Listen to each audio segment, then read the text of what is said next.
Well, what do I wake up to this morning? But I wake up to the farming update to FGO. Now, a lot of you people might be saying, ZTL, what are you talking about? Are you just completely off your rocker this time? Are you too old? What do you mean that this is the farming update? All this is a fun advanced quest for me and the boys to do and kind of challenge ourselves and see how good we are at the game of FGO. But I say, if you think it's just some quest, then you're a big dummy, because look at the reward that you get. What is that? Dust drop rate percentage plus 5%, bro.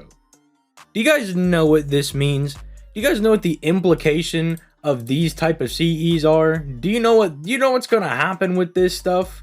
Getting a 25% drop rate, which I believe they drop max limit broken. I did this quest earlier today and I double checked and I'm pretty sure they drop max limit broken. But if they don't, somebody in the comments down below will definitely just go ahead and call me a big dumb idiot. But even then, even a 5% increase is not bad. If that's all they did, that'd be fine, because a lot of like these CEs that we get that boost Master EXP, Bond EXP, you know, Character EXP, just like Mystic Code EXP, all of that stuff, it's usually like 5 to 10% with them like kind of mixing and matching effects. I think the biggest one we have so far is a 15% buff, but that is because you have to use the CE from your friends. You yourself cannot use it. If you try to use it, you only get like a 5% buff, but if your friends use it, they get a 15% buff. So that's why it's a bit more valuable on like the friends list, and it's not like too exploitable to get like a million bajillion percent bond up.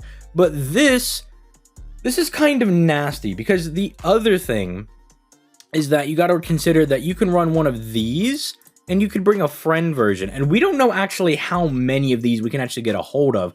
Can I get like 7 of these max limit broken? I know you can't run that many people in your party, but like, can I get as many as I want of these?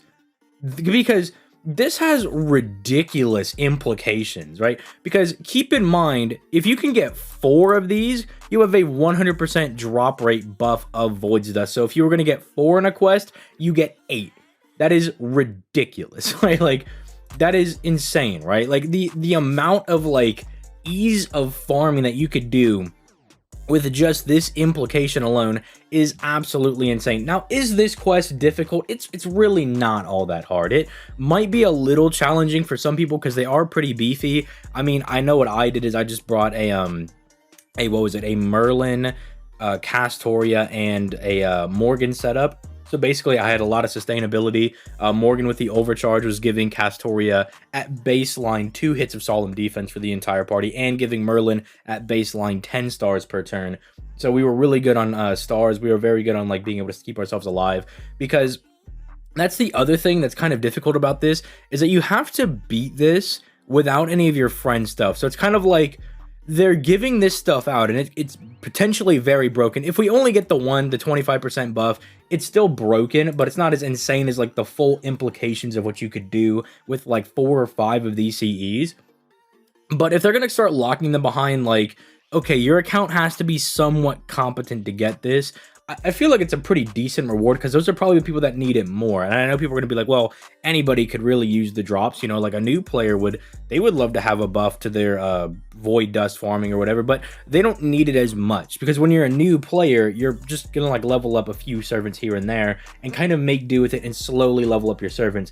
It's the players that already have established accounts and that have been like playing for like 6 months to like a year plus that are going to be hardcore grinding dust, right? Like, those are the people that are hardcore grinding mats, right? Because those are the people that are like trying to like 999 all of their servants, get them all to level, you know, 80, 70, 90, whatever their level cap is per rarity. So those are people that really need it.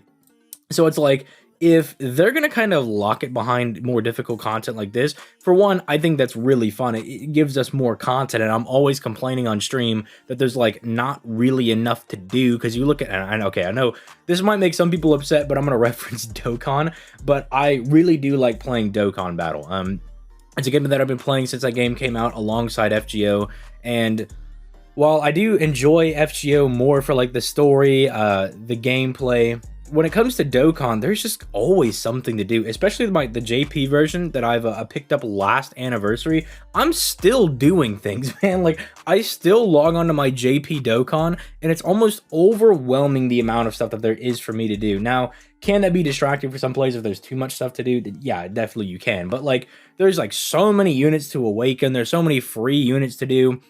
There are so many challenge quests that are just open 24/7, and even once you beat them, they're just kind of nice to go through and run and be like, well, could this team handle it? Like, what does this team do against this challenge quest? And I would like to see stuff like that for FGO. So this I'm seeing as like, as long as they just kind of update it with some regularity. I'm not saying you got to drop a new one every week, although I do think one every week would actually be very balanced. Like, let's say for 1 month, you know, for the 4 weeks of that month, you drop one of these quests every single week, right? So that way you can get the 4 for 100%, but then next month we're going to do the bones one. We're going to do 4 CEs that have a bones every week. I think if they do that, I think it's a very steady, nice flow of content, right? Because that means like every week you can at least look forward to one decently hard quest. Maybe they'll get harder as they go, or maybe they'll just kind of stay along these lines where there's no like break bars and they're just very beefy enemies. I think that is very, very healthy for the game. And if you guys have noticed, since like about the midsection of 2021 to where we are currently on the JP version of the game, I know half of my viewers are all NA players and they don't follow JP as closely, but if you've been playing on the JP version of the game, or you've just been keeping up with it, they've been kind of flushing out more and more content. Like, they've been pretty good about making sure that there's typically like enough stuff to do to keep you busy, you know? And I think this is a very good step in that direction, because the reward is definitely worth it. This is not any like one of those like random 4-star CEs that they give out, which I like the art where it's like, hey, it's the Christmas celebration. Here's a random 4-star CE that gives you like 1% master EXP buff rate. You're like, well, thanks, I appreciate the art, but I kind of wish they did things. And this seems like a good step in that direction. I kind of like that they're kind of doing stuff like this. So I'd kind of like to hear what you guys in the comments down below think about this one. I think this is very good and very healthy, not only for the longevity of the game, but just making farming and things easier. It's just really going to come down to how frequently do they put these out, and are they going to give us multiple copies? Because I think if you can get 4 max limit broken copies of each one of these different materials, I think that's very strong for the game, and it's a huge incentive to do this stuff. I also think, by the way, because you guys know that I basically have a war with people over servants that are only good for 1 turn and servants that are good for 3 turns. If they continue to not have these guys have break bars, those are the servants that are like are good for 1 turn are really strong when there's only 1 break bar, because you could bring Skahawk and just nuke this dude. Even though Robin Hood is not a divine servant, you could probably just nuke him into the ground.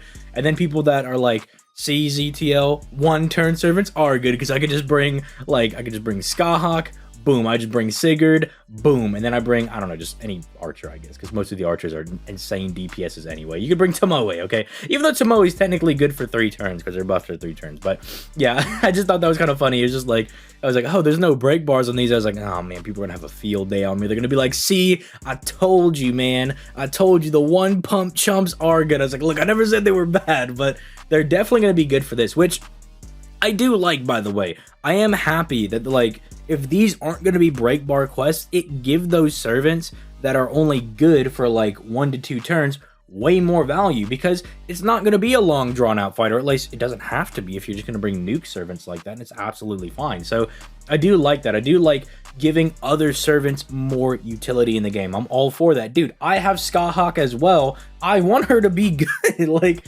you know, so I'm glad that like when this comes out to global, I can just bring my Skahawk and just nuke this man into the ground. But let me know your thoughts in the comments down below.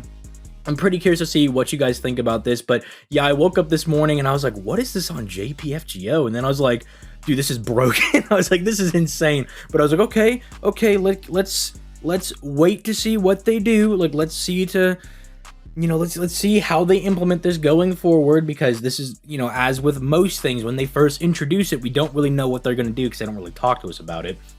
They don't come out on stream being like, hey everybody, so we're going to release these every week for every month, and we're going to swap up what the material is for the craft essence every month as well.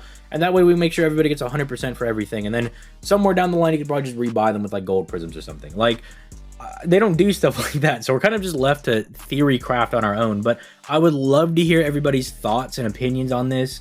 I really can't think that anybody would say that this is bad because it's literally just bonus. It's free goody stuff. Like, it's stuff you could just throw into any party. Like, if you're missing a CE and it's, you know, low cost as well because it's a 4-star CE, you just slap that on in there and easy farming, dude. But yeah, I'm gonna go ahead and get out of here. You guys have yourselves a nice day. Peace, late guys.